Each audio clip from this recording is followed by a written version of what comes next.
existe essa mística de que Linux é um sistema operacional para hackers, que é um sistema operacional para programadores, mas se você parar bem para pensar, a própria existência do canal Linux e do Linux Labs meio que vai na contramão desse pensamento. Então, no episódio de hoje, nós vamos conversar sobre como você, que é um criativo e que também ama open source, pode fazer a sua arte brilhar com esse monte de ferramentas que estão disponíveis internet afora.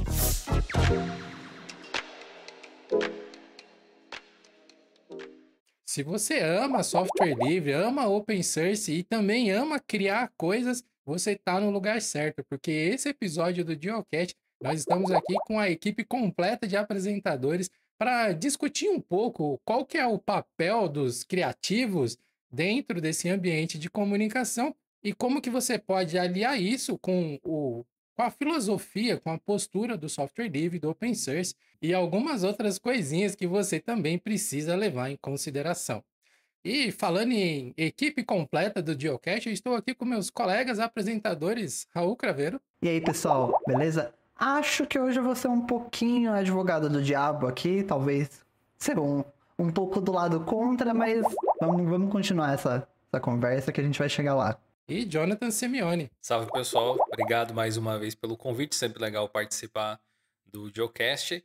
E apesar de eu não ser um super especialista em design, fez parte da minha vida por muito tempo, assim. Eu acho que eu tenho um bom conhecimento na área, mas eu queria dizer, na verdade, que a gente tem uma camiseta na Jewel Store que se chama is My Passion, que vocês não podem deixar de conferir. Ela é simplesmente maravilhosa. Quem já teve a oportunidade de ver isso sabe que você deveria ter isso na sua casa. Confira lá na Deal Store. E não só essa, tem várias outras coisas legais também. Mas essa daí do Design is My Passion, não só ela tem um design sensacional, inclusive obra do nosso designer, Adriel, ela também tem em cores diferentes para você que não gosta só de coisas pretas ou coisas brancas somente, tem opções para você e tem tamanhos diversos, dos menorzinhos para você dar para o seu bebê praticamente, até os maiorzões para as pessoas que têm um coração grande. A ideia desse episódio surgiu a partir de um feedback de um membro aqui da comunidade, lá do nosso fórum. O Joelson mandou uma mensagem para a gente, postou lá no nosso fórum, né, dizendo que ele está estudando essa área de criação e que ele é apaixonado por software livre e como que ele poderia casar as duas coisas, como que ele poderia construir uma carreira usando o software livre como base. E todos nós aqui, cada um tem uma formação bem diferente aqui, né? Eu sou analista de sistemas por padrão. Sabe quando o pessoal pede assim, quando você vai se cadastrar em algum lugar, pede profissão? Eu nunca sei exatamente o que colocar, então eu coloco empresário hoje em dia. Pronto. Justo, Vai nessa linha. Por formação, eu também sou de análise e desenvolvimento de sistemas, mas até aí eu nunca nem analisei nem desenvolvi sistema. Então, mas eu já fiz de tudo um pouco. Já fiz essa parte de web design, já trabalhei com suporte, já trabalhei na área de marketing no geral, meio como faz tudo. Que aí eu fazia desde gestão de e-commerce até tirar foto de produto. Então, já fiz de tudo um pouco. E hoje, né? Obviamente aqui na criação de conteúdo. Foi importante fazer essa introdução aqui um pouco do nosso background, para quem ainda não conhece a gente aqui do programa e dos conteúdos aqui do canal, para vocês meio saberem de onde vem um pouco do background que a gente vai comentar ao longo desse episódio. Mas eu acho que para a gente ajudar a situar não só o Joelson, mas outras pessoas, né, que estão querendo começar nessa área de comunicação, de criação de conteúdo, de redes sociais, quais são os caminhos possíveis que elas podem seguir? Eu acho que a gente podia citar algumas formações que são mais comuns de mercado hoje, alguns cursos, talvez. Normalmente servem de base para profissionais que querem se especializar nessas áreas de comunicação. É lógico que hoje em dia, nesse mundo de internet, basta você fazer meia dúzia de curso online e você pode dizer que você é praticamente o que você quiser. Se a gente levar em consideração assim, formações mais convencionais, formações mais formais, tem algumas, sei lá, escolas, algumas áreas que vocês podem cursar, né? Alguns cursos que vocês podem fazer para dizer que você é um profissional daquela área, né? Tem uma certificação, alguma coisa assim. O que que vocês acham, assim, considerando que o Joelson ali citou que ele tem interesse na área de redes sociais, que cursos você acham que faz mais sentido para alguém que quer seguir uma carreira nessa área de criação de conteúdo, assim?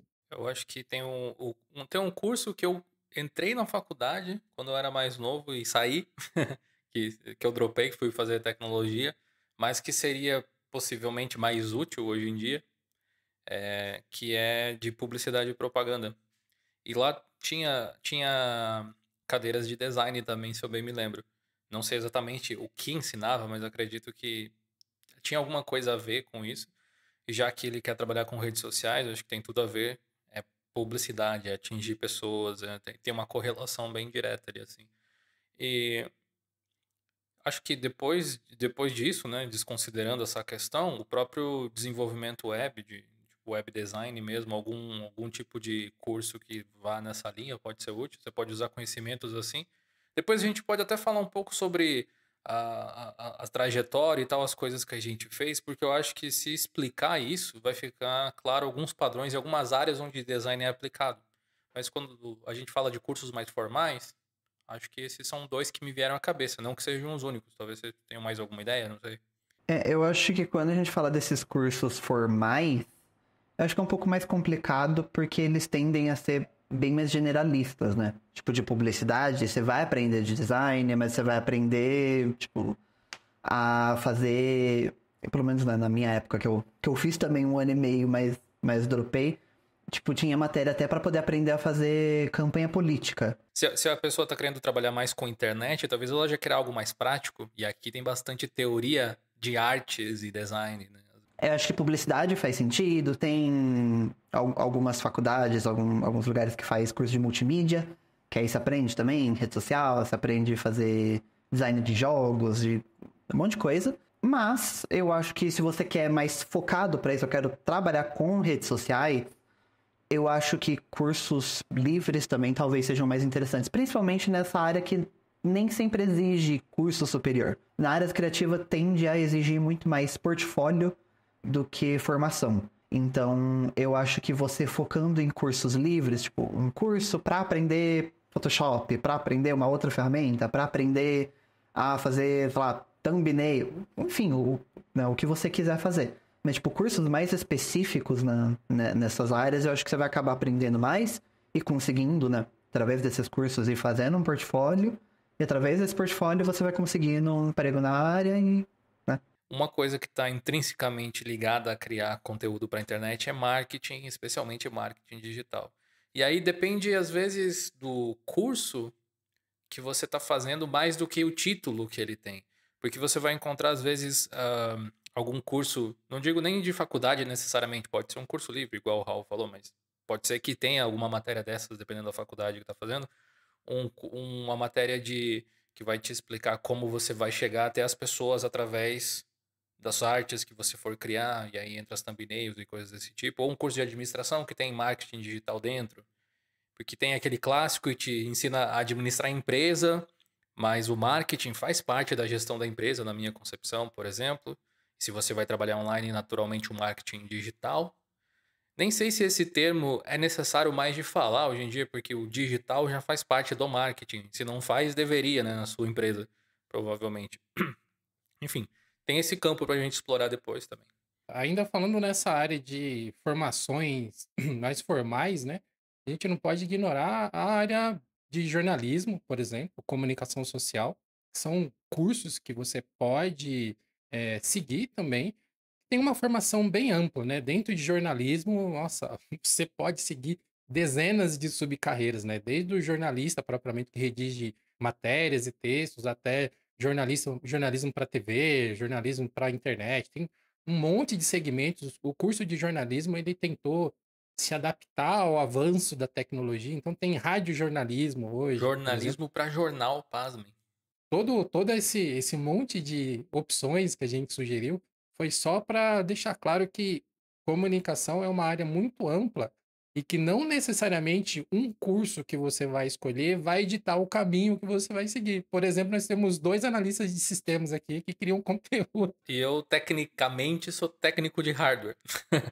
Também, se for ver, esse é o meu título acadêmico. Tem muito dessa questão também de entender que processo você quer fazer, né? Porque a parte de criação de arte é uma coisa, né? Que é o diretor de arte. Se você quer fazer a parte do texto, né? Que é...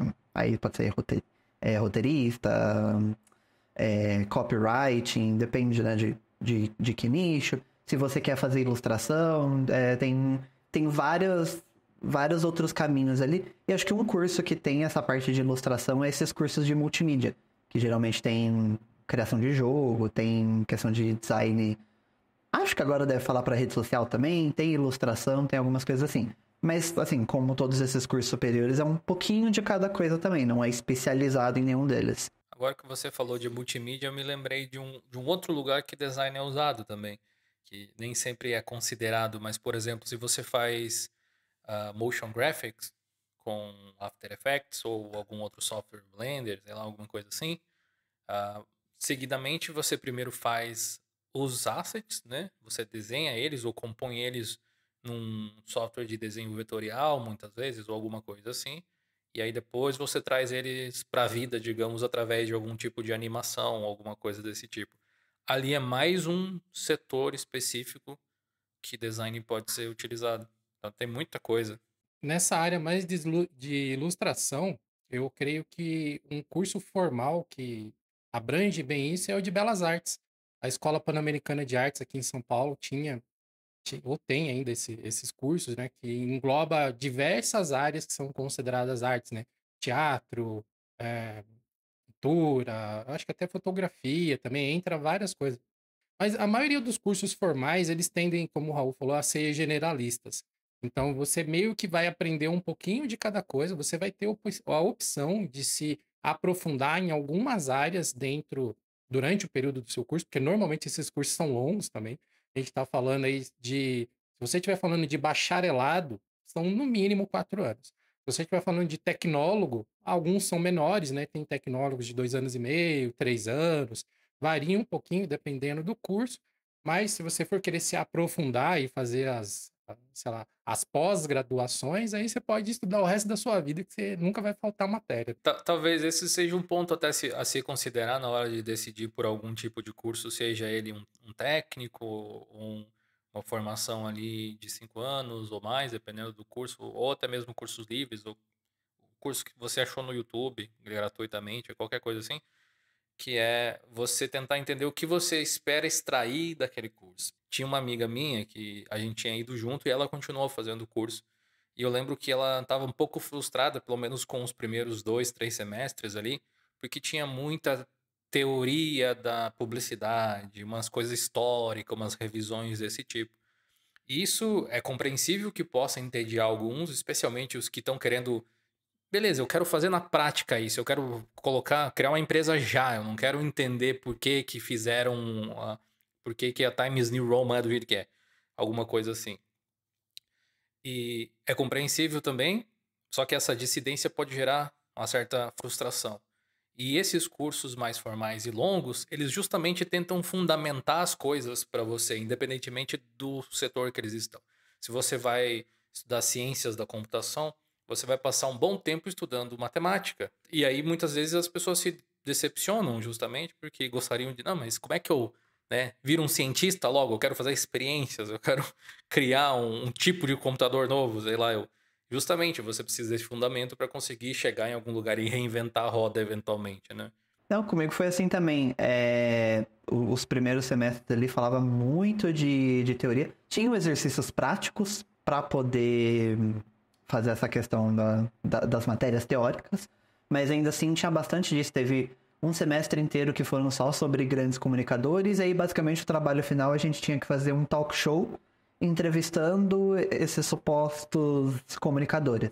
Acho que poderia ter um meio termo, talvez, tipo, ensinar a teoria, porque eu acho que a teoria é muito importante, e eu acho que a gente vê também quando as pessoas só fazem cursos práticos, acabam sabendo muito de prática, tipo, sei lá, numa parte de design, sabe? Tipo, como é uma arte bonita, mas não sabe o porquê que tá usando aquela fonte, o porquê que tá usando aquela cor, o porquê que pra cada público um tipo de arte vai funcionar, e nisso a teoria iria explicar. E eu entendo, as pessoas estão frustradas com essa questão de toda essa parte teórica, mas acho que realmente é entender isso, né? Num curso superior, você vai ter bastante teoria, e generalista, você vai ter teoria de tudo um pouco, nem tanto assim de prática. Geralmente, tipo, depois de uma faculdade, ou você faz um curso de tipo, especialização, ou você faz cursos livres, essas coisas, e aí você vai entrando mesmo na prática.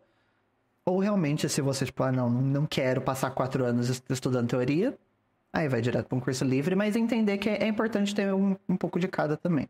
Eu acho que aí a gente vem também de um pouco de como que esses cursos foram pensados para ser, né? Porque os cursos de bacharelado, eles são focados em criar novos cientistas, por assim, novos pensadores.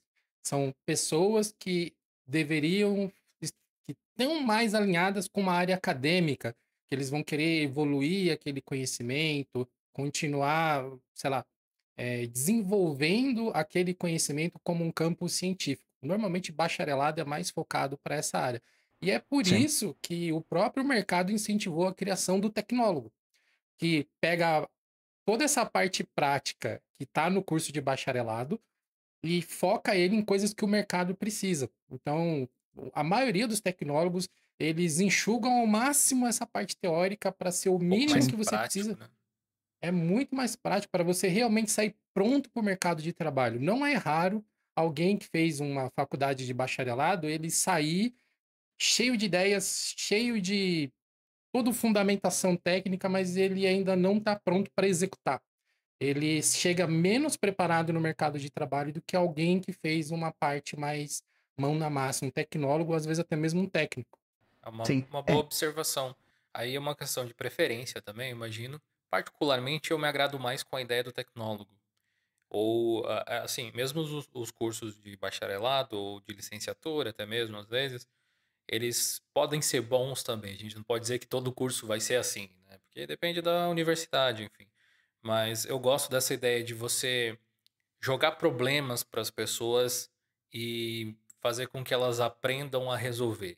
E aí, dependendo das ferramentas que você utiliza para resolver, você fundamenta o porquê você usa elas daquele jeito, sabe?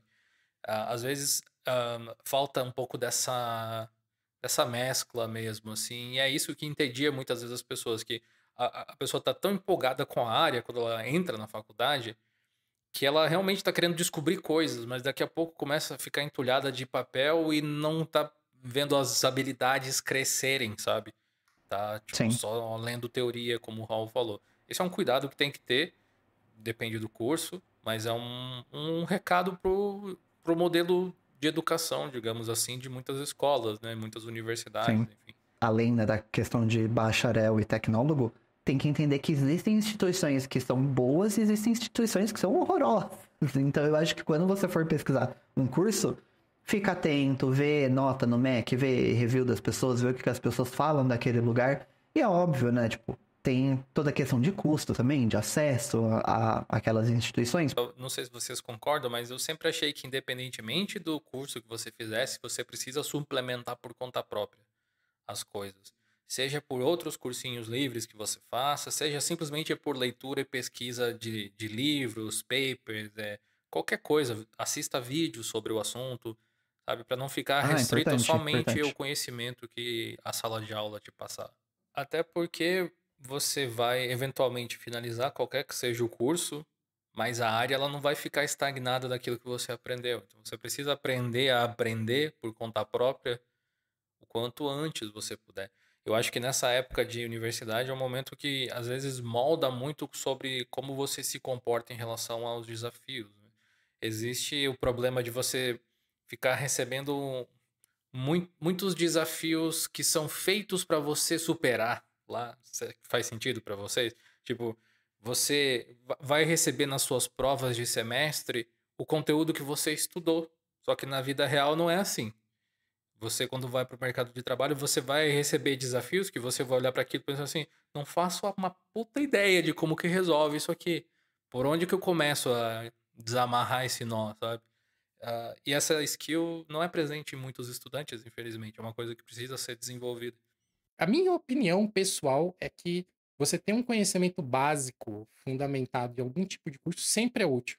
Mesmo que você vá desenvolver isso depois no dia a dia, porque você pode acabar gastando muito tempo aprendendo o básico sozinho e fica mais fácil você aprender com alguém te guiando. Então, talvez no começo você trabalhar com um profissional mais experiente, caso você não queira ou não possa fazer um curso. Mas fazer tudo ali sozinho, você provavelmente vai acabar gastando um tempo redescobrindo a roda que outra pessoa já descobriu antes. Então tem acho que última consideração para fazer sobre essa parte mais de formação. Mas agora eu acho que a gente pode avançar aqui na conversa e uma parte importante da mensagem, né, é que ele queria aliar todo esse conhecimento, toda essa empolgação dele com o amor por software livre. E nós hoje trabalhamos com isso aqui, acho que todos nós nos identificamos com isso até certa feita.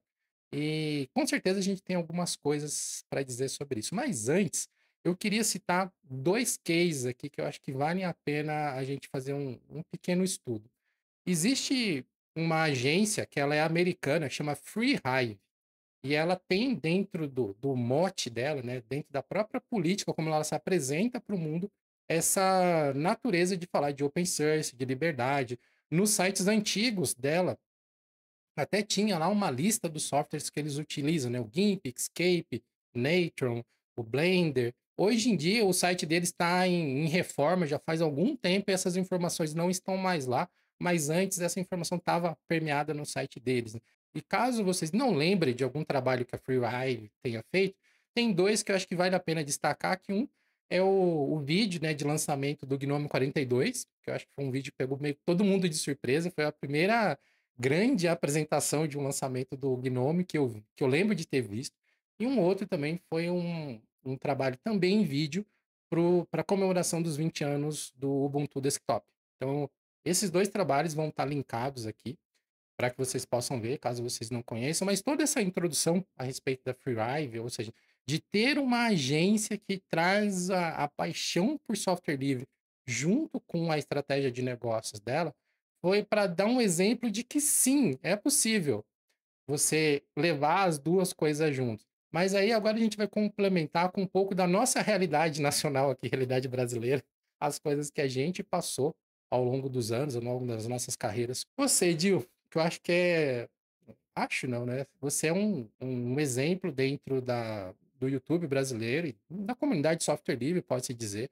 Um criador de conteúdo que alia essa presença forte com qualidade, sempre trazendo ali junto essas bandeiras de open source, de tecnologia, de aprendizado, né? De evolução das pessoas através do uso da tecnologia. Teve esse clique de, nossa, software livre é legal e eu quero fazer isso, ou as coisas foram acontecendo naturalmente até que você viu, estou no meio do software livre aqui. Sim, pode até ser meio polêmico. Eu nunca me identifiquei tanto assim com o movimento de software livre. Eu sou open source for the win, sabe? Eu sempre tive problemas filosóficos com algumas coisas relacionadas ao software livre em particular, até mesmo. Mas, assim, o meu problema filosófico com ele se resume a, tipo, 2% da história toda. Em geral, eu gosto bastante. Mas antes, voltando no tempo, assim, eu dava aula de design e dava aula de design com Illustrator, com Photoshop e tudo mais, que é aquela coisa que se espera. Em algum momento nesse processo eu me interessei por Linux, instalei no meu computador e lá não rodava esses softwares direito, né? Então eu comecei a ver, beleza, eu queria continuar fazendo as artes que eu estava fazendo aqui, então que programas eu tenho para usar?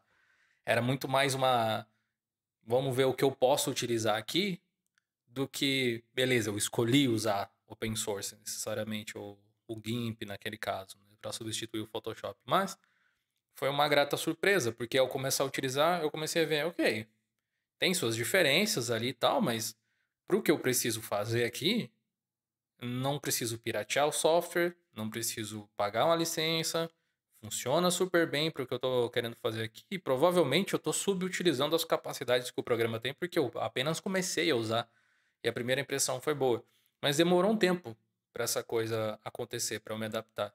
Então, eu diria que dar aula de design é uma das formas de você aplicar software livre. Depois eu até montei cursos de youtuber e coisas desse tipo que a gente fez na escola de treinamento, onde eu utilizava majoritariamente o Ubuntu nos computadores dos alunos, Kdenlive para edição, Audacity para áudio. Audacity estou usando agora mesmo, inclusive, para gravar aqui o áudio desse podcast. GIMP para as thumbnails, Inkscape para, de repente, fazer o logo da galera, alguma coisa assim, sabe? Então, foi muito legal essa época, assim. Como alguém que começou a criar conteúdo para a internet, design sempre fez parte da minha vida. Desde a época que eu realmente não sabia o que eu estava fazendo, mas fazia mesmo assim, porque precisava ser feito de alguma forma, até agora, onde eu continuo não sabendo o que eu estou fazendo, mas está um pouco melhor, né? Digamos assim. E design, na verdade, assim, tirando a brincadeira, é uma coisa que eu estudei muito na última década, vamos colocar. Junto com alguns outros assuntos, é uma das coisas que eu tenho mais interesse, eu diria.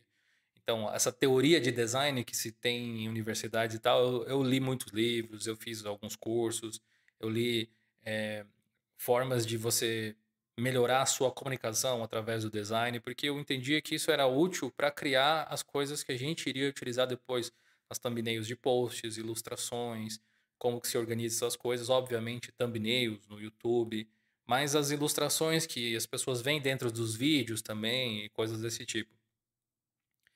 E eu sempre utilizei Linux porque eu gosto do sistema, simplesmente. Não tem nenhum outro motivo especial, assim. Tem as filosofias, show, é um bônus ali, mas se não funcionasse, eu não usaria. Eu sou uma pessoa extremamente utilitária. Então, até onde funciona, eu uso. Simples assim. Conforme o crescimento da empresa foi acontecendo, a gente foi utilizando cada vez mais certos softwares. O logo do Linux foi rabiscado no Krita e vetorizado no Inkscape, por exemplo. Esse logo que vocês veem hoje em dia, né, com o D, com um detalhezinho ali, com aquelas cores. Mas ele teve diversas versões que eu fiz no Inkscape, que fiz no GIMP também ao longo do tempo. Que mais que eu posso dizer em relação a coisas do próprio canal? Eu acho que, enfim, as thumbnails ainda são um ótimo exemplo, eu acredito, porque são mais de 2.500 vídeos já, eu acho. Muitos deles foram feitos no GIMP, se não quase todos. Agora que a gente está maior, tem uma equipe maior, as pessoas trabalham com softwares diferentes com os quais eu não tenho controle. Hoje em dia, meu ponto é assim, a gente precisa fazer isso, execute. Não importa qual software você está utilizando. Se estiver utilizando um software open source, melhor. Vou achar, tipo, ganhou, sei lá, uma estrelinha. Mas se não tiver, não perdeu nada também, porque o importante é o resultado final ali do processo. A questão é que a gente conseguiu passar por todos esses anos já, sem necessariamente ter uma qualidade pior por estar utilizando software open source. Hoje a gente conseguiria fazer exatamente o que faz, utilizando só ferramentas que rodam no Linux, sendo open source ou não, e a gente conseguiria chegar nesse padrão de qualidade. A forma com que a gente vai chegar lá talvez seria diferente, porque aí requer, quem sabe, alguma adaptação, alguma coisa assim. O Rafa, que é o nosso editor de vídeo, não só ele tem um canal de Windows, né? Então ele roda o Windows no PC dele, como ele usa softwares da Adobe, eu acho que desde sempre que ele começou nessa carreira de design. Então, eu sei que ele tá meio que namorando o DaVinci Resolve por um tempo, mas quem sou eu para dizer, se você não trocar, não dá para trabalhar aqui? Não é assim que funciona, né? É meio insensato de dizer uma coisa dessa. Mas isso é para ilustrar os vários lugares onde design é utilizado.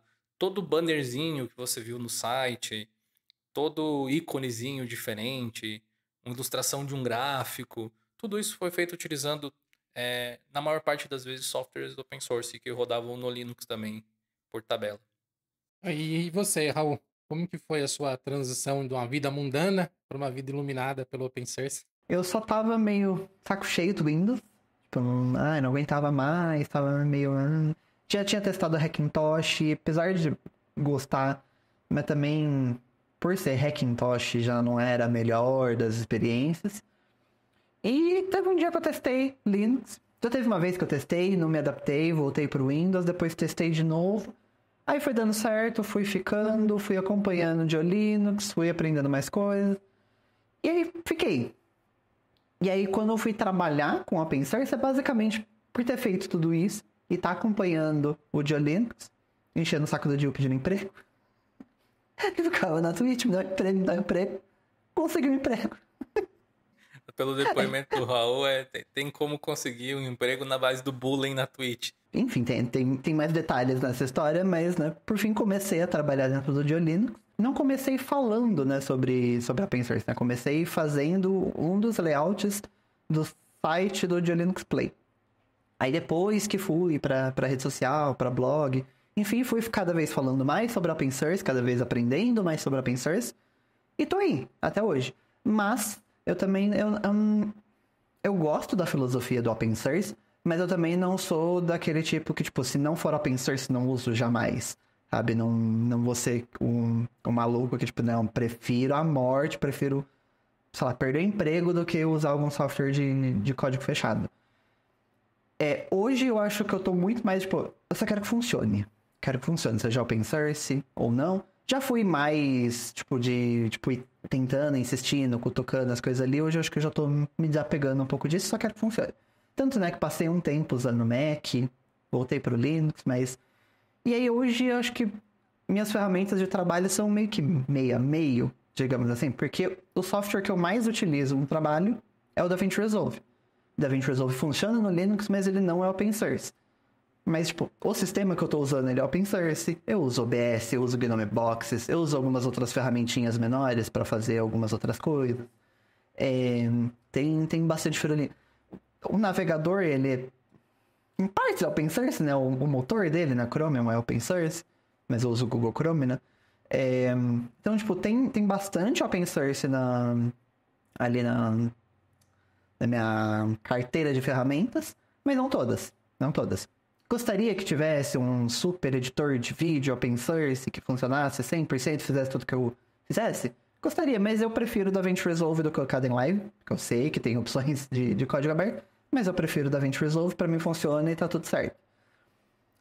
Mas meio que foi isso, sabe? Não foi nada muito mágico de, tipo, fui atrás da filosofia e me encontrei. Não, foi rolando, sabe? E tô aqui. Mas confesso que logo que eu fiz a minha migração lá, em 2010, 2011, mais ou menos, assim, a parte filosófica da coisa me interessou bastante também. Porque eu sempre achei interessante, assim, ok, as pessoas decidiram fazer isso desse jeito, mas por quê? Sabe? Qual é o motivo por trás disso? E existem vários motivos. Vários técnicos, vários utilitários, que fazem muito sentido, mas existem também os filosóficos, que é uma coisa um pouco mais abstrata, que ressona mais na cabeça de uns do que de outros. E a ideia de que existe a possibilidade de você compartilhar código, software e criar algo em conjunto com outras pessoas, eu sempre gostei muito, assim. Mas o que me desagradava, e os 2% lá que eu tinha mencionado, era quando as pessoas que gostavam disso viam isso como a única forma possível de uma coisa boa acontecer na vida. E aí eu não consigo engolir essa ideia. Para mim não faz muito sentido que as coisas sejam assim. Até porque no mundo de tecnologia, algumas das melhores coisas já criadas não têm código aberto. Sabe? Algumas das coisas mais interessantes que mais modificaram a nossa forma de viver, digamos assim, não necessariamente está atrelada tão diretamente com o open source ao longo da história, né? Mas como o open source se tornou uma ferramenta para se desenvolver de fato, um modo de se desenvolver, uma forma de se trabalhar, que hoje em dia, dependendo do que você está criando, você tem que explicar por que não é open source, mais do que explicar por que você vai abrir o código, as coisas que, digamos assim, um impulsionamento científico depende muito de várias ferramentas que são de código aberto, né? Eu sei que hoje a gente está falando um pouco mais de design, e o Raul me lembrou de uma coisa que eu nem tinha mencionado antes, quando ele falou ali das redes sociais. Esse é um aspecto também. A gente teve diversas redes sociais no GeoLinux desde que ele foi fundado. Eu lembro de uma até que eu não consigo lembrar o nome direito, talvez vocês lembrem. Que era uma rede social que você podia mandar perguntas anônimas para que alguém respondesse. Não era o Ask.fm? O GeoLinux Responde começou assim, com essa ferramenta aí. Não era open source, por exemplo, né? Assim como a maior parte das redes sociais. E hoje em dia a gente tem diversas redes sociais open source. Hoje em dia a gente tem o nosso fórum, que é uma plataforma open source até mesmo, né? Mas eu nunca fui para algum lugar porque era open source. Era mais uma coisa assim, nossa, esse é um lugar legal de se estar. Nossa, e é open source também. Mais a cerejinha do bolo ali por cima, né? Porque no fim das contas, a forma com que o negócio é desenvolvido, ela pode impactar no usuário final, sem dúvida, mas ela tem muito mais relevância para quem quer fazer algo ativamente com aquele código ou participar do processo de desenvolvimento. Para quem só usa a ferramenta, você colhe vários benefícios do processo de desenvolvimento ser como ele é, você colhe os malefícios do processo de desenvolvimento ser como ele é, mas acima de tudo você usa a ferramenta. E você ter acesso ou não ao código-fonte pode alterar o software que você está utilizando, mas não vai mudar nada na sua vida se você já não pretende verificar o código da aplicação. Porque mesmo um software de código fechado, ele vai ter os seus perks e os seus contras do mesmo jeito, né? E vai ter os seus malefícios por ter sido desenvolvido de forma de código fechado, ou vai ter seus benefícios também, às vezes, de ter sido desenvolvido dessa forma. Então, é meio que a mesma coisa assim. E aí, se eu pego aquele software e crio uma coisa fantástica, esse é o ponto da aplicação, né? A tecnologia, ela sempre teve uma coisinha. Ela sempre trazia uma coisa de especial para mim, independente do ambiente onde eu estava inserido. Então, quando eu estava trabalhando com diagramação, com essa área mais de execução, de artes, eu era o cara que mexia nos computadores da empresa, eu era o cara que fazia a atualização dos programas, que ficava de olho ali, tentava achar naquela época da, né, internet de escada, essas coisas assim, as últimas versões que saíram para poder ver se dava para fazer atualização ou não. E quando eu fui para a área de TI, finalmente aí as portas da tecnologia se abriram totalmente, né? Porque eu tinha muito mais liberdade para usar ferramentas e foi mais ou menos nessa época que eu me interessei bastante por open source, por Linux especificamente. Porque na área de criação, muitas vezes, quando você trabalha em agências, você está limitado ao que a agência permite que você use. Então, se você está dentro de um ambiente corporativo, a agência ela já tem todo o esquema de trabalho dela funcionando, dificilmente você vai ter a oportunidade de romper aquele fluxo de trabalho e inserir uma coisa nova ali no meio para ver se vai dar o resultado ou não. Ou você só pode fazer isso se você tiver certeza que você vai conseguir entregar o mesmo resultado na ponta sem nenhum prejuízo. Então, durante muito tempo em agência, eu simplesmente tive que usar a ferramenta que eu podia usar.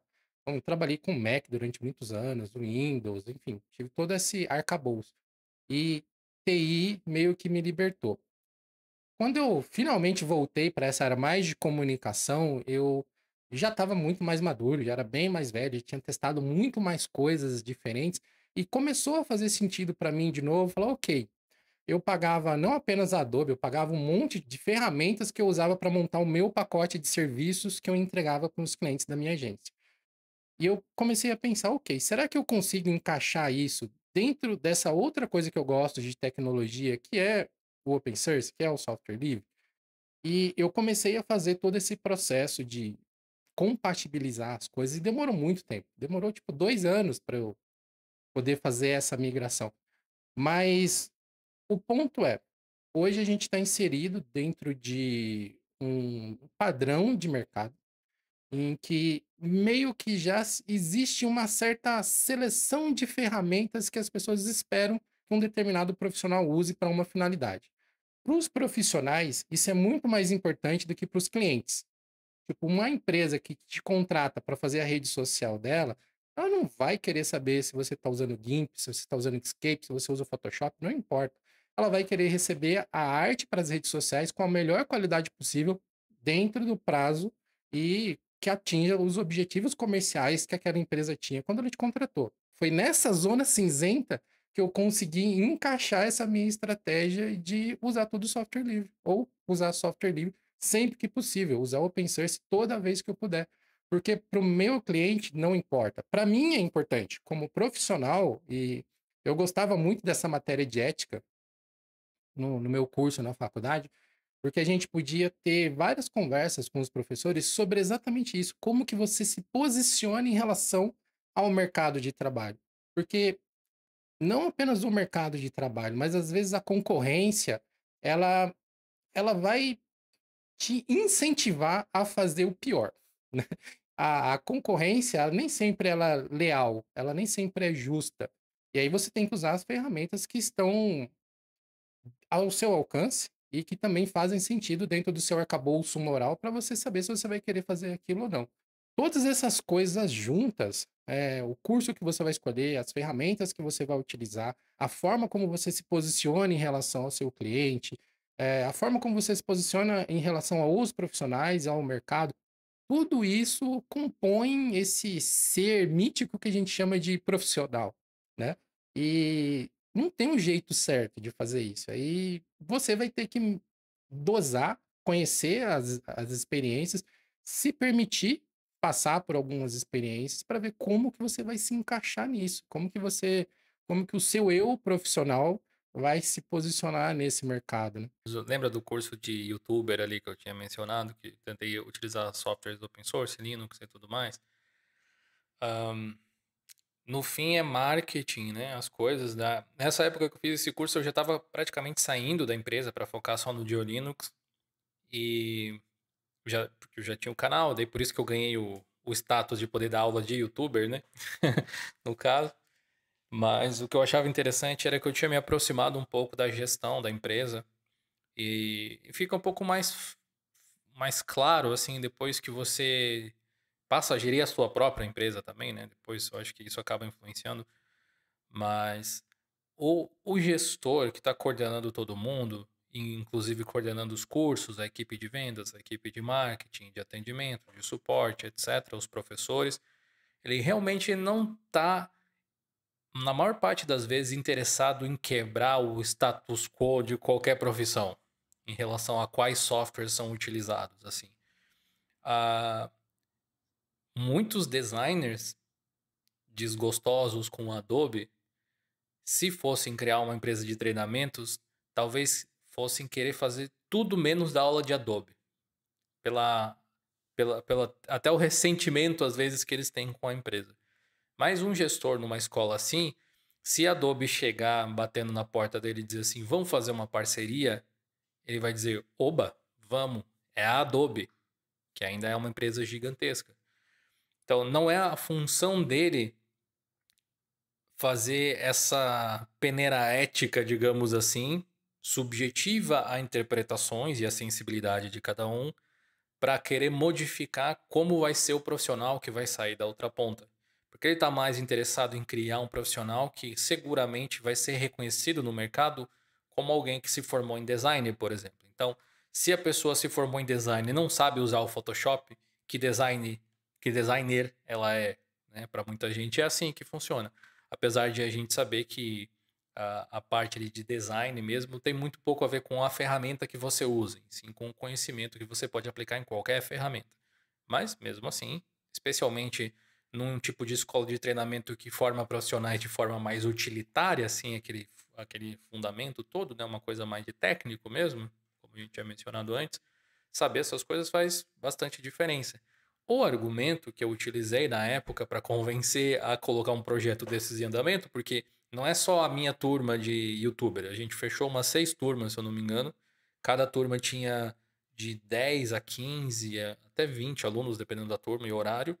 Então, arranjei bastante trabalho para mim mesmo.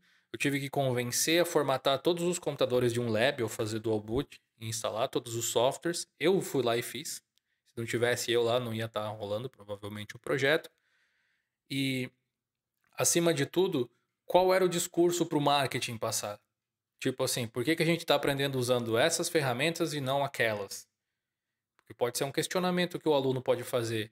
Ele viu, de repente, o youtuber dele favorito falando que editava no Premiere ou no Vegas, né? Naquela época, sei lá. Por que a gente não está aprendendo esse software, então, né? Se o grande youtuber lá utiliza. E aí o meu plot foi no financeiro. Então a gente está fazendo um curso aberto aqui que vai permitir com que o único gasto que a pessoa tenha seja no curso. Os softwares são todos gratuitos. E você não está utilizando nada pirata. Foi assim que a gente vendeu esses treinamentos para um jornal aqui da cidade. Eu fui lá treinar os jornalistas, os designers do jornal, para utilizar softwares desse tipo e tal. Mas no fim das contas eu percebi que eles precisavam de soluções até um pouco mais práticas. E aí eu acabei ensinando eles a utilizar acho que era o Canva já naquela época, online. Que você fazia algumas coisas mais rapidamente, assim e tal. Mas ainda assim, depois eles disseram, não, a gente não vai poder formatar os PCs aqui. Aí eu pensei, beleza. Vários dos softwares que eu mostrei funcionam sem problema. Mas o Kdenlive não é muito estável no Windows, não era naquela época, pelo menos. Aí pesquisando, a gente encontrou o Camtasia Studio, que era bem popular na época. Eu pensei, ok, esse aqui é próximo, então vai ter que ser com isso aqui mesmo. Eu aprendi a utilizar o Camtasia e ensinei eles a utilizar depois, sabe? Então, você vai querendo solucionar os problemas assim e você vai trazendo os pontos fortes para onde eles vão realmente receber destaque. A parte de ser gratuito, de não pagar licença, é um fator muito mais importante do que as pessoas se dão conta quando você quer ter toda a sua empresa legalzinha ali funcionando, né? Mas a parte de ser open source é tipo, legal, mas que problema ele resolve? Se eu comprar aquele software lá e com assinatura mensal de software proprietário ele resolve o meu problema? Se ele resolve, eu prefiro ele. Não quer dizer que o seu seja open source. Se não resolver o meu problema, não resolveu o meu problema. Enfim, essa filosofia ela sempre foi andando ali meio que lado a lado com os projetos que a gente fazia. E aí cabe a você a perceber aonde que eles se encaixam ou não. Igual o Ed falou, a gente meio que utiliza o que funciona. E a gente é assim, para quem que é mais defensor talvez de software livre. Não, eu só uso software livre, aquela coisa assim. Você é pragmático desse jeito, provavelmente em várias outras áreas da sua vida. Ou será que você pesquisa absolutamente tudo e só usa coisas que têm o processo de manufatura aberto? É muito difícil de acontecer, a maior parte das coisas nem é assim, né? Às vezes a gente não toca tanto nesse assunto, mas para tentar manter uma política da boa vizinhança, para não parecer que a gente está querendo semear treta, nem cutucar ninguém, porque é justo Definitivamente. pelo contrário. O que a gente mais quer é trazer o máximo de pessoas possível para usar a tecnologia, para transformar a vida delas através da tecnologia, seja ela open source ou não. Porque, meu, tem tanta coisa legal que pode ser feita, tanta mudança de vida que pode ser potencializada através do uso da tecnologia, que eu sinceramente acho um desperdício você se limitar. Eu, particularmente, eu acho que o posicionamento ético-filosófico, ele é extremamente importante. E, ele é intrínseco de cada ser humano. Só que, por outro lado, eu também penso que eu não posso impor a minha forma de pensar sobre as outras pessoas. Então, eu posso não concordar com você em muitas coisas, mas isso não vai me impedir de tentar te ajudar, na maioria das vezes. Dependendo do nível de divergência que a gente tiver, eu vou preferir me afastar de algumas pessoas do que continuar nessa fricção, assim, sabe? Eu acho que acaba não sendo produtivo, É, mas sempre que é um possível a gente assunto que quer não se agregar. resolve, né? Então, você continuar debatendo não é como se fosse mudar a opinião das pessoas. Enfim, tudo bem em relação a isso. Eu acho que até mesmo você ter opiniões contrárias em relação a qualquer uma dessas coisas, não realmente é um problema, assim. Eu acho que se torna um problema se você for um aficionado por open source e software livre, digamos, você não, tudo tem que ser. Eu sou. Eu sempre achei curioso a gente falar sobre isso, porque existe um movimento social, mas na verdade é uma coisa de advogado, né? Que é licença de software. Mas, enfim, digamos assim. Quando esse é um fator para você não usar uma ferramenta, tipo, se não é open source, eu não quero. Na verdade, você está limitando o que você pode fazer com a tecnologia. E assim, eu não culpo se alguns que já estejam ouvindo aqui a gente até agora, já se sentiram dessa forma. Eu já me senti assim, eu já passei pela minha febre do software livre também, há muitos anos, que era assim, não, tem que ser tudo livre e tal. É um processo, o objetivo é chegar num sistema completamente aberto, etc. E aí eu entendi que aquele é um dos destinos, não é o objetivo.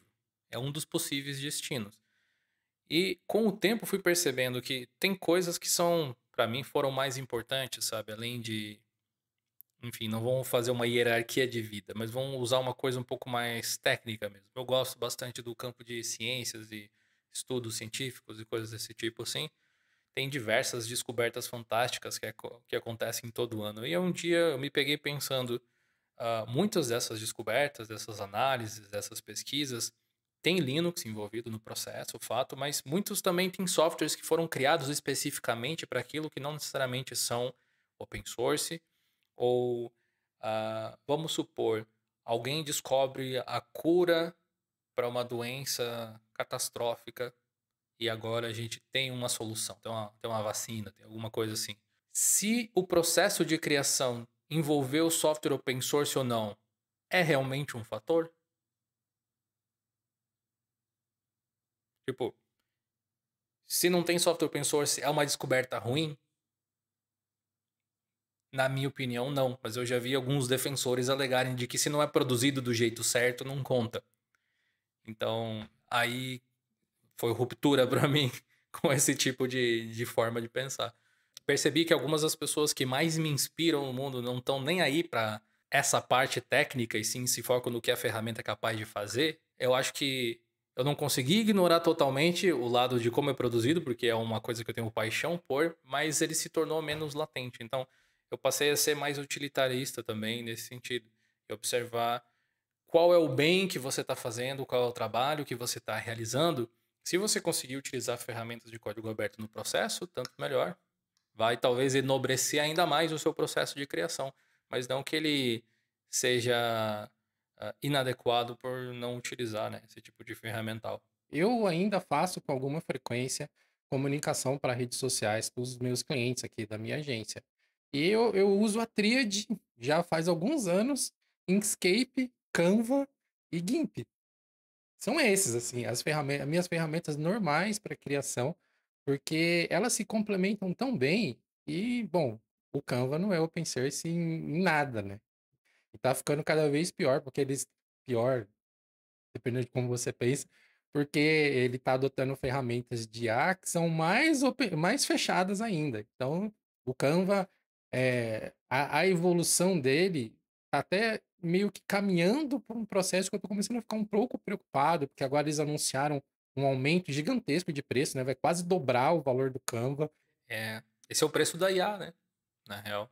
Então, assim, era uma ferramenta bacana que eu recomendava com muita frequência para designers. Ó, você precisa simplificar seu processo de trabalho e você não quer pagar um caminhão de dinheiro para Adobe todo ano.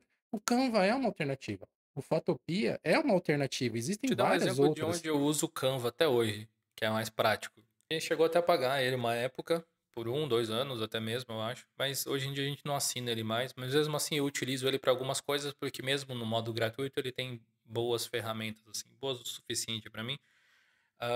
Eu uso ele uma vez por mês, quase com certeza, que é para criar o post do Diolinux Responde para os membros na aba da comunidade do canal. Então, tem alguns templates que eu fiz e que eu deixei pronto lá.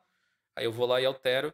E é uma coisa prática de fazer. Então, eu vou lá, modifico a data, um pouco do escrito e já baixo uma nova versão ali. Isso agilizou o processo. Ah, mas não é um super design, não sei o que. Não é esse o ponto.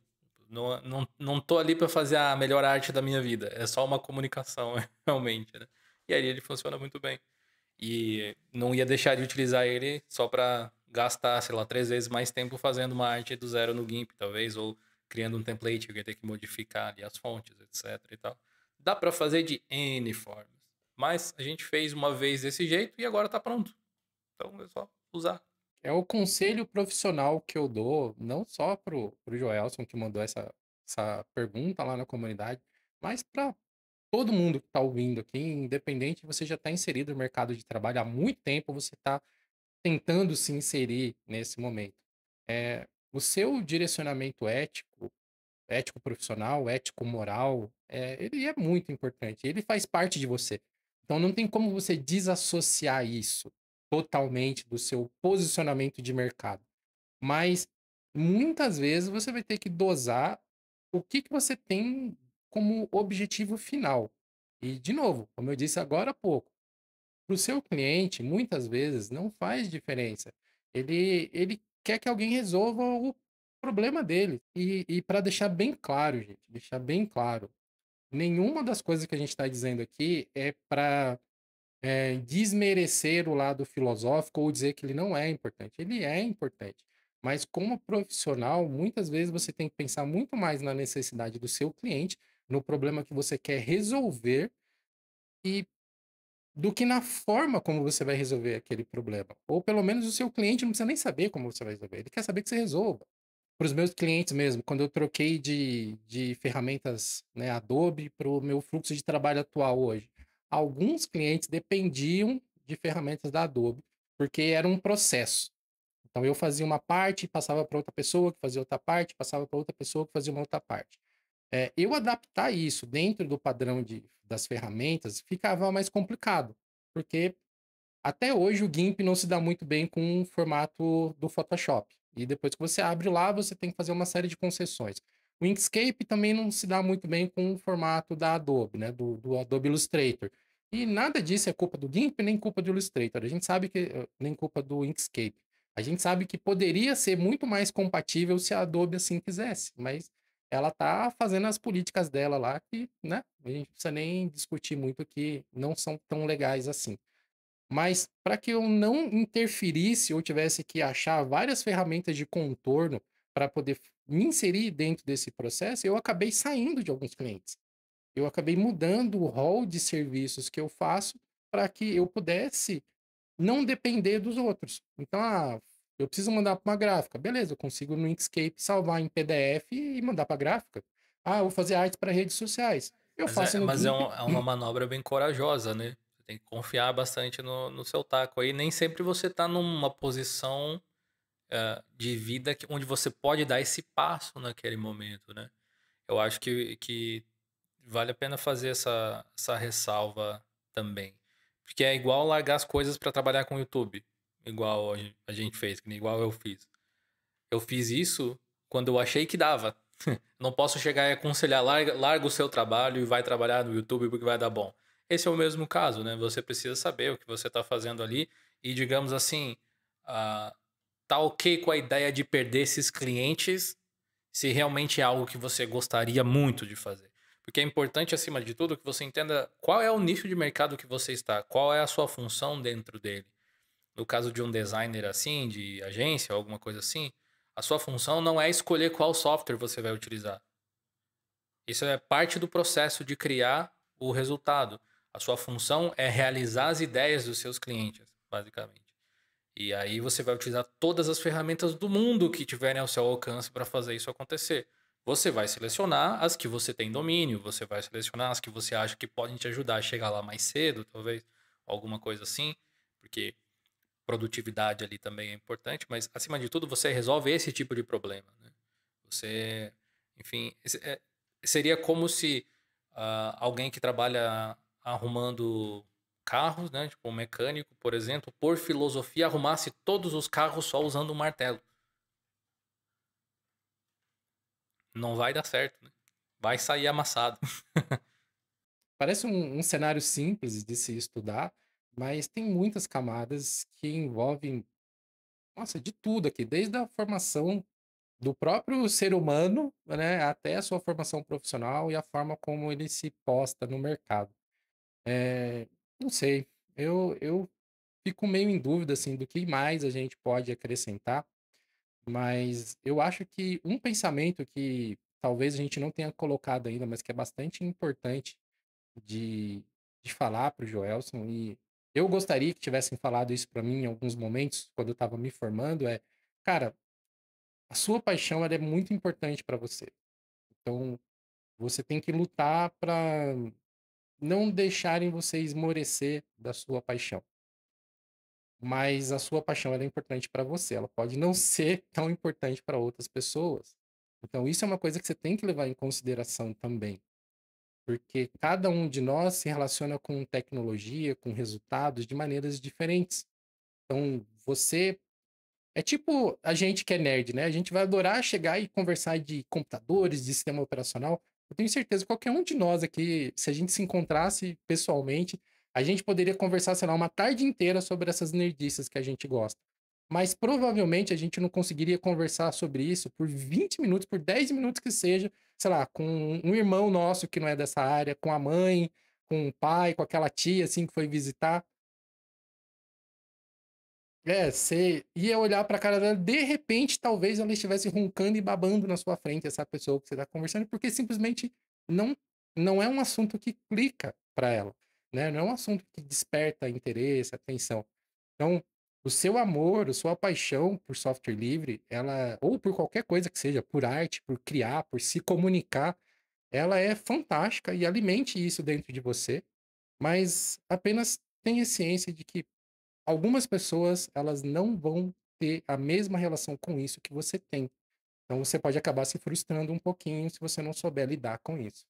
Acho que se resume, no fim das contas, a você precisa entender o que você quer executar, e o meu conselho é que você nunca coloque limitações em que ferramentas você vai utilizar, porque você precisa ser o mestre das suas ferramentas e não ser escravo de uma filosofia ou alguma coisa desse tipo, assim. Mesmo que você tenha se colocado lá voluntariamente. Aí é uma questão de pensar no entorno. Agora, existem sim várias vantagens de você focar em utilizar ferramentas open source quando elas funcionam para você, especialmente quando elas resolvem o seu problema. Tanto em larga escala, para uma empresa um pouco maior, quanto de forma individual, onde ainda é mais fácil, afinal de contas é só uma, duas pessoas às vezes. Por exemplo, você vai ter a redução de custos considerável, não existe licença e coisas assim, apesar de que você pode fazer a bondade de doar para os projetos que você usa, mas aí é uma coisa completamente voluntária. Você pode ajudar de outras formas, você pode divulgar as ferramentas enquanto você cria as coisas e tudo mais. Você vai ter é, possivelmente mais segurança se você conseguir utilizar o sistema operacional open source junto com essas ferramentas também, o que diminui também a necessidade de trabalhar com licenças do sistema operacional. Às vezes a gente esquece desses custos embutidos, né? Hoje, para você usar Adobe de forma nativa, suportada, ou você gasta bastante no Mac, ou você gasta na licença do Windows da vida, então você tem um gasto para depois ter outro gasto ainda por cima. E quando você está começando, é sempre difícil equilibrar as contas, às vezes, né? Então, esse aí diria que é um fator também. E, por algum motivo, algumas ferramentas open source, talvez justamente por serem open source, um dos fatores importantes, estão ganhando bastante mercado e relevância, se tornando meio que alguns padrões. Por exemplo, não que eles sejam os únicos, mas o Krita é muito bem visto na questão de desenho digital, de ilustração digital e coisas desse tipo. E você vê mais pessoas criando conteúdo sobre como utilizar ele para criar as suas artes, e você vê muitas artes sendo criadas utilizando ele. O Blender é um ótimo exemplo também, é, participando aí da indústria de forma ativa. E tem vários outros softwares open source da indústria de criatividade também que são muito utilizados, são open source, mas não são necessariamente muito famosos para usuários domésticos. Um que me vem à cabeça é o renderizador 3D da Pixar, lá, o Renderman, que é também open source. E tem um monte de coisas de conectores entre softwares para eles trabalharem em conjunto, assim, também, que são. Então, existem algumas coisas assim que você pode aproveitar. Eu não sei o que mais vocês, que de repente vem à mente de vocês como vantagem na hora de se utilizar esses softwares, além de financeira, né, de licenciamento e tal. Uma grande vantagem é justamente pelo fato de ser grátis, né? E tem mais pessoas utilizando. Você também acha muito mais fácil conteúdo para você aprender aquela ferramenta. Então, acho que não só democratiza o acesso à ferramenta, mas acesso ao conteúdo daquela ferramenta. Então, é muito mais fácil, sabe, de você aprender esse tipo de ferramenta do que uma ferramenta que é, tipo, caríssima, sabe, para você utilizar. Mas assim, nesse caso eu vou até discordar, porque você vai ter muito tutorial de Photoshop, por exemplo. Ah, Se você tem uma mente empreendedora, agora que você falou isso, eu até pensei, uma possibilidade é justamente essa. Pela falta de quantidade, você pode criar e se tornar essa referência às vezes. Acho que um ponto que eu destacaria que é interessante dentro de você utilizar essas ferramentas de código aberto, open source, é a intercompatibilidade de formatos. Isso é uma coisa bastante importante que normalmente as pessoas não levam muito em consideração. Mas se você pega o Inkscape, por exemplo, você pode exportar em SVG, em EPS, em PDF, PDF editável, PDF não editável, PDF para impressão. Recentemente eles lançaram lá algumas otimizações para você poder exportar como CMYK de maneira mais fácil também, o que torna o processo de saída profissional em gráficas muito mais prático. Então, essa maleabilidade de você poder, a partir de uma ferramenta, não estar preso dentro de um formato de um vendedor, até existe um termo para isso, né? Chama vendor lock-in, que é o vendedor, né? A solução te trancar dentro do formato dela, que acontece muito, por exemplo, dentro da área de 3D, né? As ferramentas da Autodesk criaram ali todo um ecossistema que enjaulou praticamente um segmento de mercado. O próprio Microsoft Office antigamente era assim também, né? Hoje em dia ele é mais acessível. Melhorou um pouco, mas ainda falta muito chão, né? Mas essa é uma coisa para você considerar. O GIMP também consegue exportar numa quantidade absurda de formatos. O Blender nem se fala. Por exemplo, quem curte 3D para impressão 3D, né? Você pode fazer seus mockups no Blender e depois exportar ele para ser fatiado num fatiador como o Cura, como vários outros aí. Uma das coisas bacanas de você usar essas ferramentas open source é que normalmente elas não estão tentando te obrigar a continuar usando elas.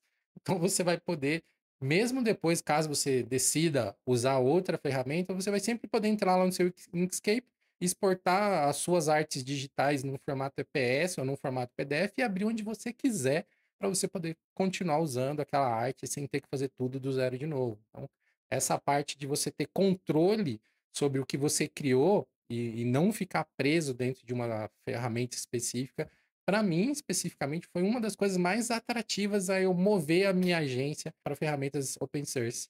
Eu queria Sabe que eu mesmo tenho ter um essa caso liberdade, sabe? interessante até para citar, que envolve exatamente isso que você falou.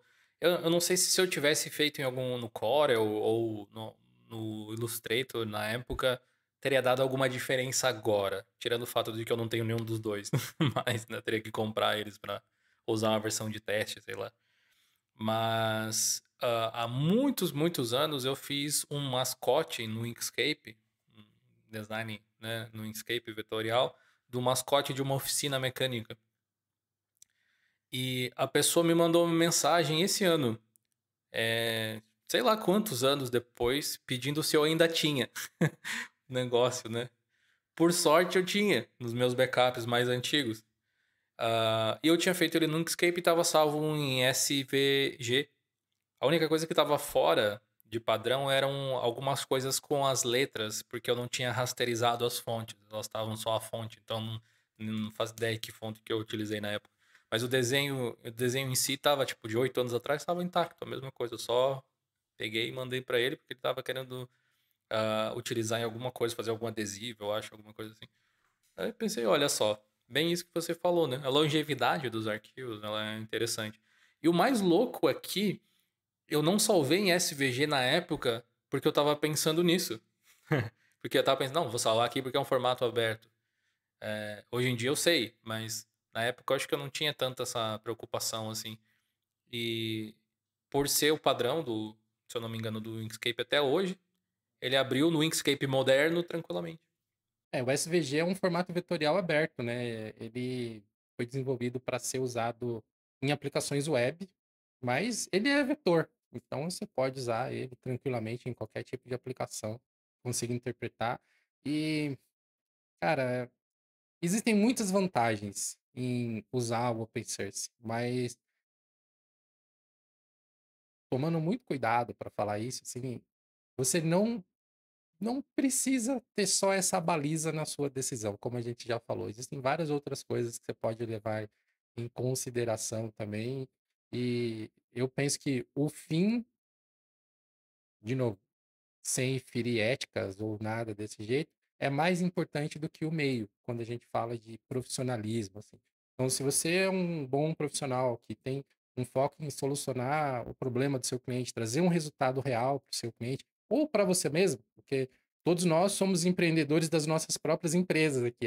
Nós somos clientes de nós mesmos, porque a gente precisa produzir resultado para a gente.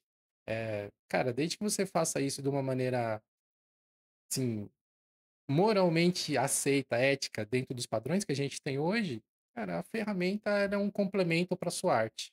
Ela não é um. Ela pode te limitar ou não, mas, sabe, não é isso que vai dizer se você é uma boa pessoa ou não, a ferramenta que você utiliza. Pelo menos não para mim, né? A questão é que o resultado é mais importante do que essa parte ali do processo. O processo é justamente parte, uma fase da realização do projeto como um todo. Poderia pensar que você não vai ganhar um Oscar por utilizar software open source. Você vai ganhar, talvez, um Oscar de, sei lá, de edição, né? Vamos colocar. Você vai ganhar porque você fez uma boa edição, não porque você fez no Kdenlive.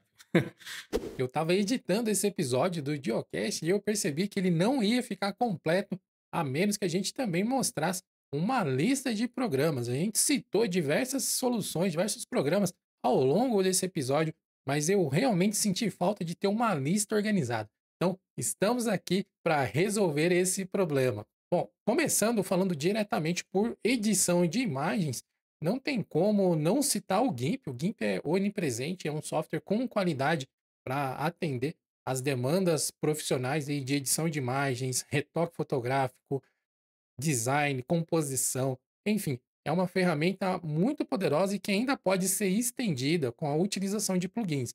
Apesar de muitas vezes os plugins do GIMP serem meio complexos de instalar, vale a pena dar uma estudada e principalmente em ferramentas de retoque como o Rio Selection, que é um programa extremamente interessante que te permite eliminar trechos de imagem e que caso você esteja usando uma distribuição que suporte Flatpak, basta você vir aqui na parte de add-ons e selecionar quais são os plugins que você quer instalar. O Rio Selection, por exemplo, faz parte dessa opção aqui, Resynthetizer. Então, fica de olho, se você usa Flatpak, você tem algumas facilidades. Ainda nessa parte de imagens digitais, a minha próxima sugestão é o Krita. Apesar dele não ser tão indicado para tratamento de fotos, ele também consegue fazer esse trabalho. Onde ele brilha é na área de desenho, onde os artistas podem soltar sua imaginação usando essas mesas digitalizadoras, né, esses tablets para poder desenhar diretamente nele, usando uma quantidade enorme de ferramentas e recursos para poder extrair o máximo da sua criatividade e deixá-la voar dentro do Krita. Seguindo para a parte de design, agora a gente pode falar do Inkscape, que é um programa para edição vetorial, similar aí ao Illustrator, o CorelDRAW, onde você vai poder criar ilustrações, logotipos, digitalizar qualquer tipo de imagem, inclusive fazendo rasterização, que é você pegar uma imagem que é uma foto, né, que é um bitmap, e usar a rasterização, ou seja, a identificação de pontos dentro do Inkscape para tornar essa imagem vetorial. Isso aí tem alguns truques para você fazer, mas é bom você saber que isso existe, porque pode poupar algumas horas de trabalho caso você precise vetorizar alguma coisa. E o Inkscape também é uma ferramenta fantástica para a criação de layouts complexos, revistas, e-books, apresentações. Agora que ele tem suporte a múltiplas páginas, então o céu é o limite. Ainda nessa área de design e diagramação, também um software que é pouco conhecido, mas que é muito poderoso é o Scribus. O Scribus ele seria o equivalente ali ao InDesign, ao PageMaker. Ele tem uma curva de aprendizado um pouquinho mais acentuada, tem algumas características próprias que tornam ele meio complexo para quem não está acostumado com essa área de editoração eletrônica, e ele é uma ferramenta muito poderosa para você fazer designs complexos, tipo de e-books ou livros muito grandes, apresentações complexas com muito texto, onde você tem que ter um cuidado com toda a parte de tipografia e de formatação. O Scribus, ele é realmente muito bacana, mas você tem que ter um pouco de paciência e se dedicar para poder aprender como que ele funciona, para poder extrair o máximo dessa ferramenta. Seguindo agora para a área de edição de vídeo, que é um mercado que está bombando nessa área de comunicação e de redes sociais, não tem como não começar falando do KD em Live, que é um dos principais editores de vídeo open source, e junto com um amiguinho dele aqui, o Shotcut, é capaz de atender praticamente qualquer demanda de mercado hoje. Os dois contam com aceleração via hardware, então se você tem uma GPU NVIDIA ou uma GPU AMD com muita capacidade sobrando, saiba que esses programas vão conseguir extrair todo o potencial do seu hardware para entregar aí uma renderização mais rápida e de mais qualidade. Ainda nessa área de edição de vídeo, uma outra recomendação que eu tenho para fazer é o Video Trimmer. O Video Trimmer, ele é um programa que é uma mão na roda, principalmente para quando você precisa extrair pedaços de vídeos maiores. Vamos dizer que você está fazendo aí, sei lá, uma edição do Geocast e você precisa pegar um B-roll, que é um pedacinho de um outro vídeo, e inserir dentro desse episódio maior que você está editando. O Video Trimmer permite que você corte apenas esse pedacinho do vídeo para fazer a sua composição no outro vídeo, ao invés de ter que importar um vídeo enorme, inteirinho, para dentro da sua fila de edição. Isso economiza não só espaço em disco, como o seu próprio tempo de processamento no computador aí. Então fica a dica. E agora, pessoal, eu vou falar aqui uma série de programas que são utilitários, que eles complementam a minha rotina aí ao longo do dia nessa área de criação. Eu vou começar por alguns gestores de imagens, eu quero sugerir 2 deles. Um é o Shotwell, que é um programa que faz parte do Gnome, e ele tá meio abandonado, faz um tempinho que ele não recebe atualizações, mas mesmo assim ele é um gerenciador de imagens muito poderoso, muito funcional e que te permite lidar com metadados, agrupar imagens, adicionar etiquetas. Ele é muito legal. E se você trabalha com fotografia e você precisa de recursos mais avançados, como, por exemplo, lidar com aqueles arquivos RAW que são gerados por câmeras profissionais, filmadoras profissionais, o Darktable é uma ótima opção, porque ele permite, inclusive, que você aplique LUTs, faça correção de cores, correção de lentes em lote, ou seja, você pode pegar uma série de imagens que precisam ser feitas as mesmas correções e aplicar todas nelas de uma vez só. E o Darktable ainda faz todos esses ajustes sem mexer na imagem original. Você consegue fazer todo o tratamento de cor, de correção e salvar uma imagem nova sem alterar o seu arquivo original, o que é muito útil, principalmente quando você vai reutilizar a mesma imagem em projetos diferentes. Um outro programa já mais útil para quem vai trabalhar com redes sociais que vale muito a pena conhecer é o Share Preview.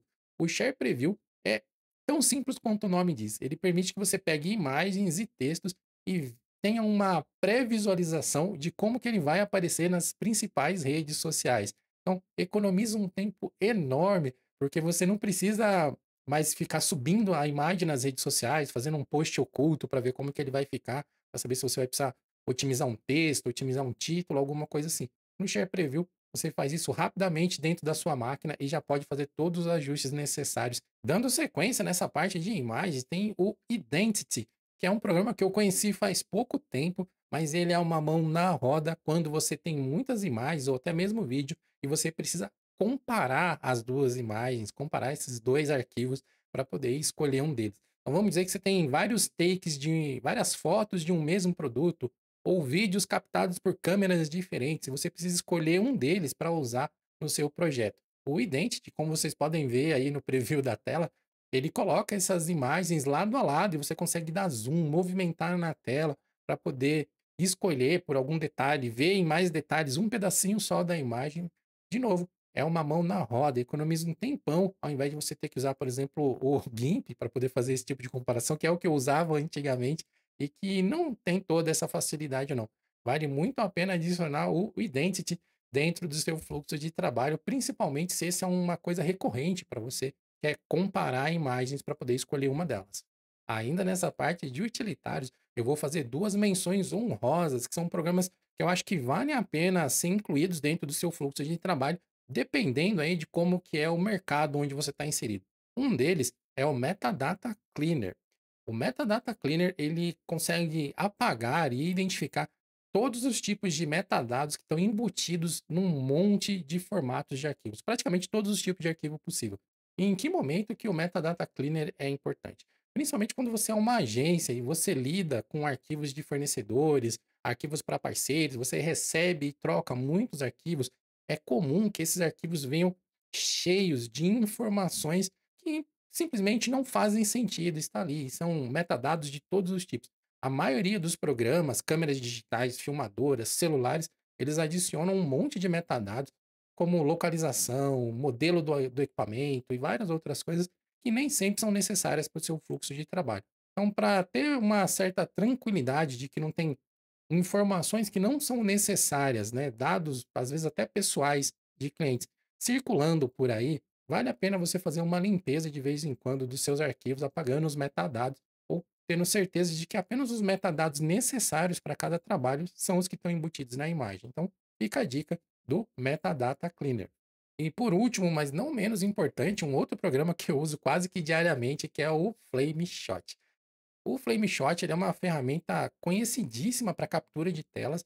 Ele permite, além de fazer as capturas de tela, fazer ali anotações, adicionar setas dentro das imagens, o que é bem prático, principalmente para quem faz esse tipo de gravação que a gente chama de screencast, né? Que é registrar a sua tela e tal.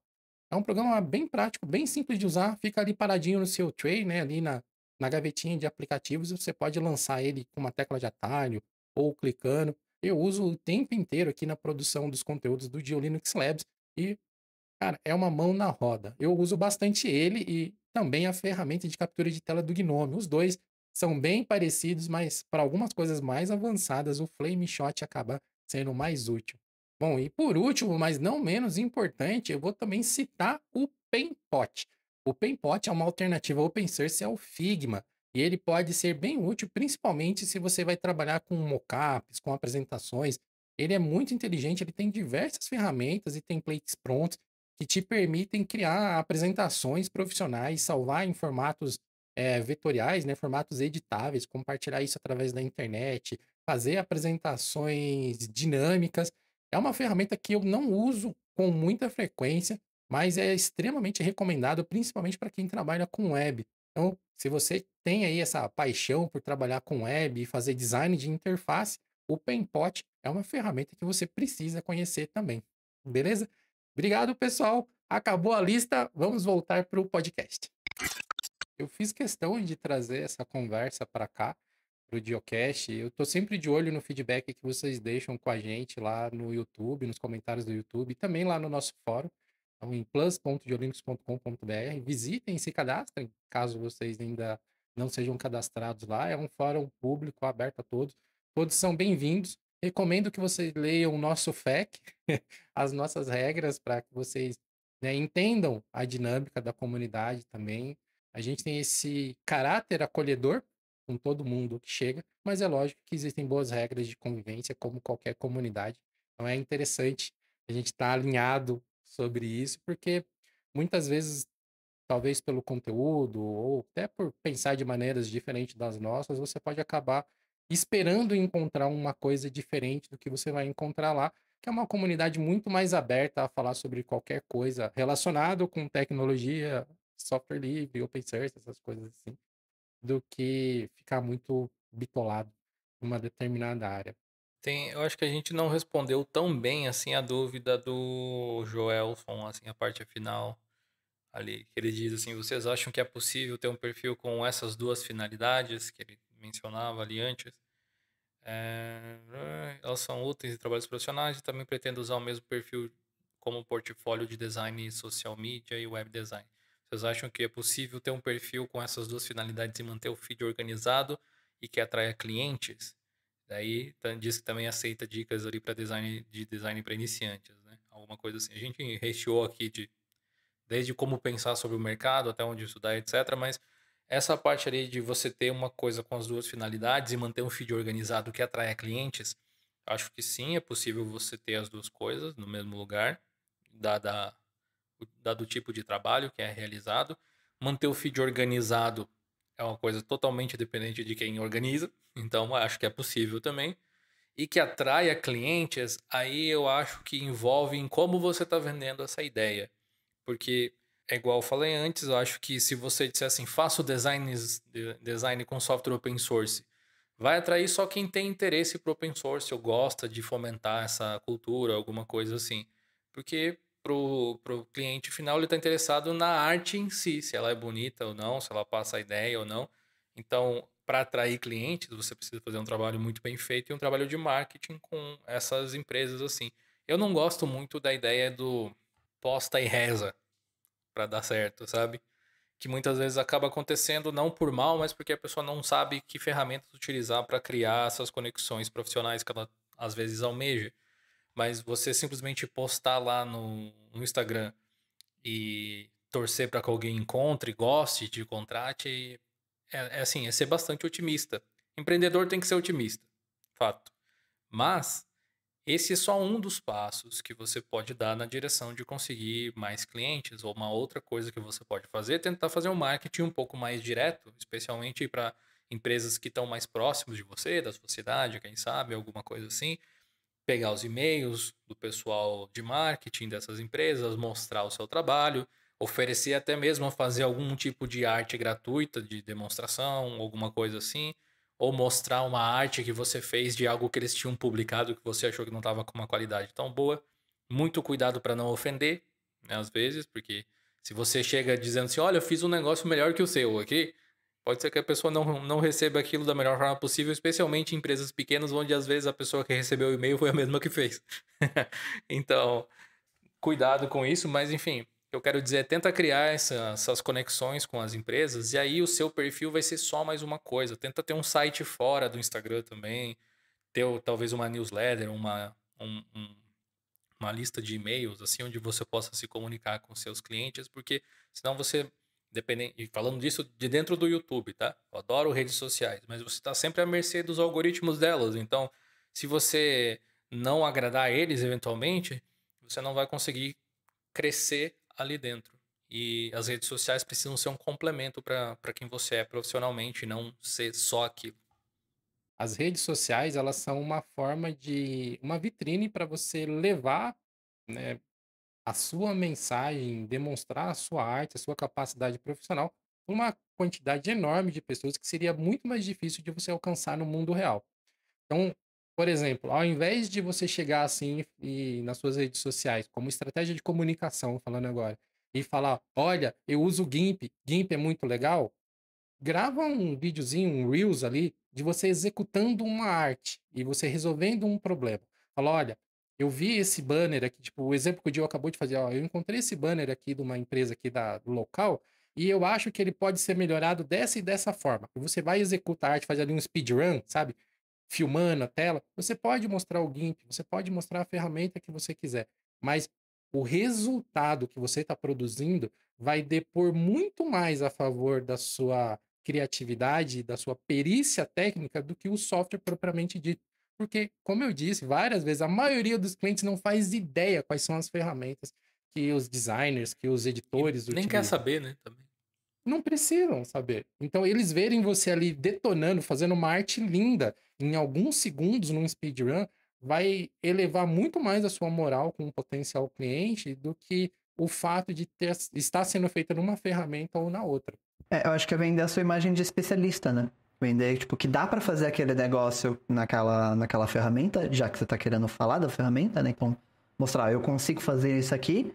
E também, justamente, mostrar que você é um especialista. Tipo, ó, eu sei o que eu tô fazendo, eu sei o que eu tô falando, sabe? E talvez isso vai vender essa imagem de que, tipo, tá, não, ele é um bom profissional. Porque ele não tá só falando, ele sabe fazer.